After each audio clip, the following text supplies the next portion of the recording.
everyone. I hope everyone's having a good day. I'm Tarasha. Welcome to my channel. So we're going to talk about X-Men 97, and we're going to talk about the first 3 episodes. Just talk about certain things that I liked from all 3 of the episodes. So starting with the first episode, which is To My X-Men, we see everybody again, and I love it. The intro gave me goosebumps. It gave me goosebumps when I was a child, and it's giving me goosebumps now.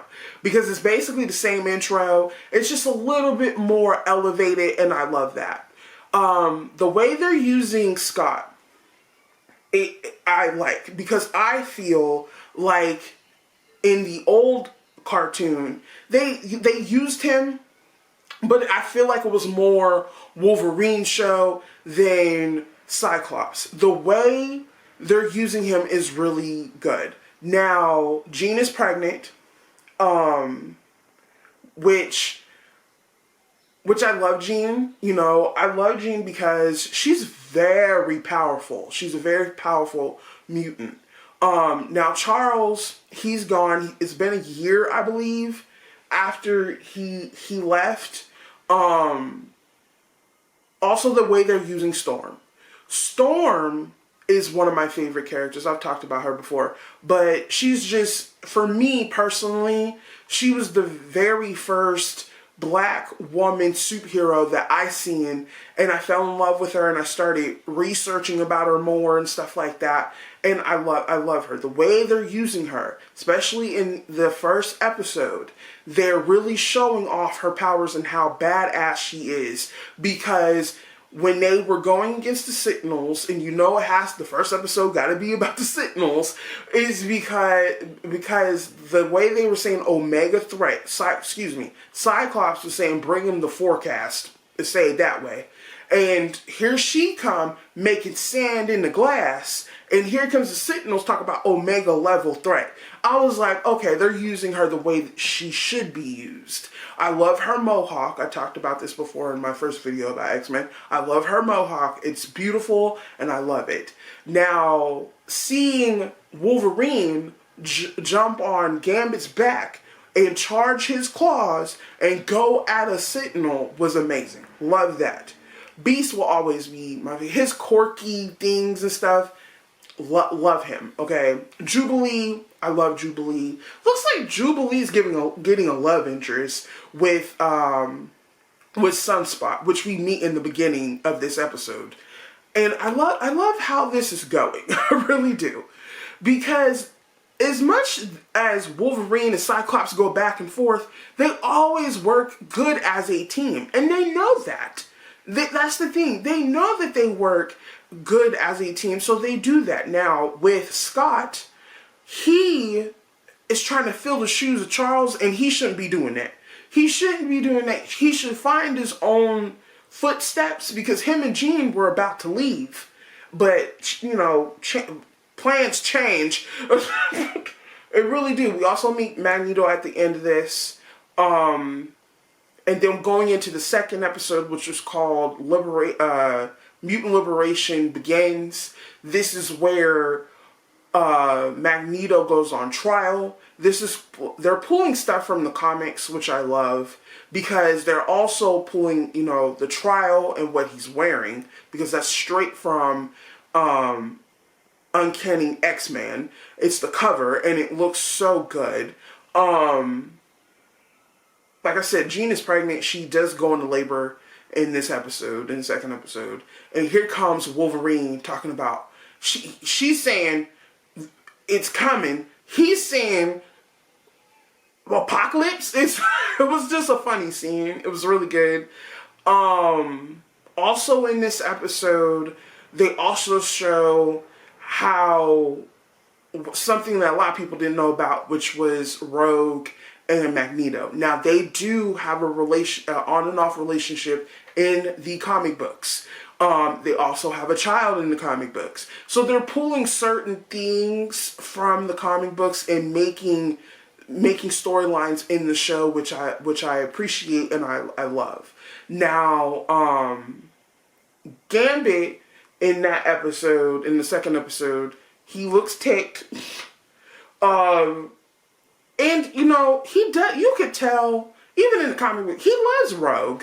You know, he does. He loves Rogue. Now, also in this episode, like I said, Jean has the baby. The doctor didn't want to do it because he didn't want to give birth to a mutant child. He doesn't give birth, tend to mothers that are giving birth to mutant children. And he flipped out. Rogue touched the doctor to get his expertise of giving birth to doctor. That's how her powers work. Because I did hear someone say, is that how Rogue's power works? Yes. She gets the knowledge of whatever, when she touches someone, she gets that knowledge. Storm loses her powers in this episode. I was devastated about that, but that also happens in the comic books. So I was thinking to myself, where are they going to go with this? And but you see a little touch of that in the third episode. Going into the third episode, towards the end of the second episode, going into the third episode, we hear a knock at the door because Storm leaves, and Morph, they think it's Storm at the door, but it's not. It's someone that looks like Jean. Actually, going into the third, it's Jean that answers the door because someone was confused. And I said, it's Jean that answers the door. The person that's the clone is standing behind Scott. That's the clone. And the third episode was amazing because it's just it feels like for me, for this show, that they just hit the ground and ran with it.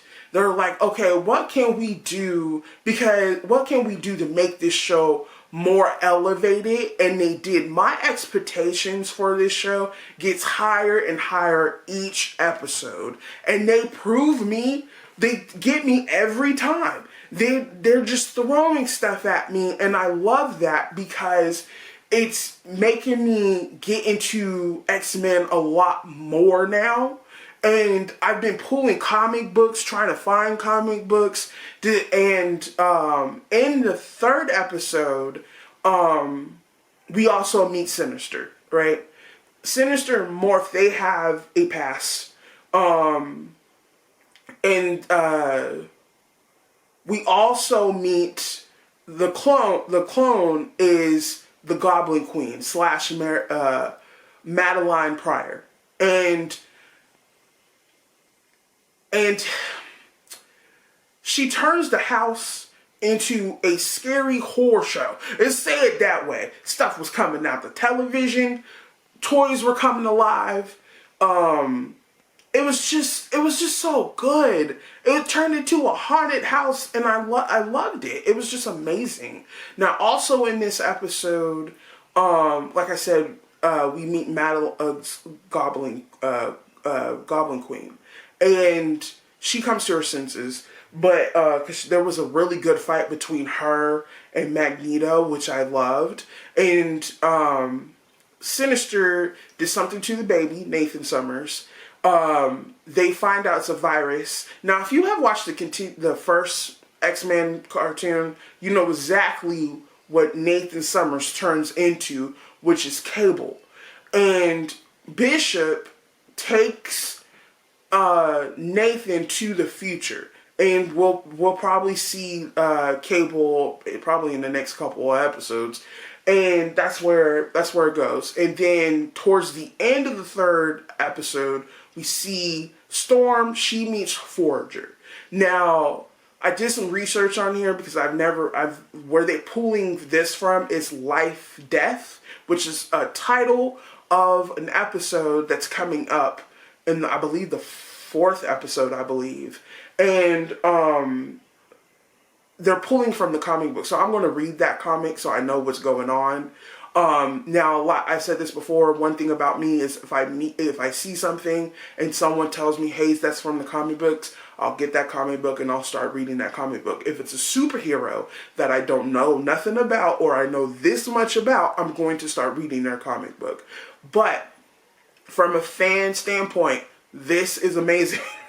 This is so good. I'm loving every bit of it. I'm just having fun, and I think that's what it is. You gotta enjoy yourself. And I said I was going to talk about the whole wokeness thing. So I've talked about it in a couple videos here and there, some short videos here and there. People are having problem with Gambit's crop top. People are having problems with Storm's mohawk. They were a lot of people were mad that the fact that they said that Morph is non-binary. To me, that makes sense. Just a bunch of stuff. First of all, X-Men has been woke. Okay, they've been talking about topics since the comic book, since the cartoon. It's if you rewatch the old cartoon, you'll see there's bad mutants, good mutants, and then you have the humans. In the second episode of Mutant Liberation Begins, those judges that put Magneto on trial, they were getting on my last nerve because they're nothing but a bunch of we know this word, okay? It's ridiculous. But it looks like Magneto is trying to be a different person, to change. And that's a good thing, not a bad thing, okay? So a lot of people are like, I don't like his suit. They're talking about Magneto's suit. I liked it. I like the way, this is the thing. We have Google, people. We have Google. It's not like you can research this. This is what I do. I research a whole bunch of stuff. Before I open this trap, I research anything that comes out of my mouth. I make sure I'm reading about it or something like that. Or something I already know, I'll talk about it. But this show is amazing. It had I believe 4 million in the first 5 days of streaming. It's 100% I believe on Rotten Tomatoes. It's doing well, and I think it's going to get renewed for a second season. So I cannot wait for this. Just an amazing show. If you have watched the old one and you're continuing with this, y'all tell me in the comments how much, if you guys like it. What are your favorite X-Men? What are your favorite X-Men superheroes? But I love this. If you guys want to subscribe to my channel, go and subscribe. Over here we talk about things that we love, and I hope everyone is having a good day.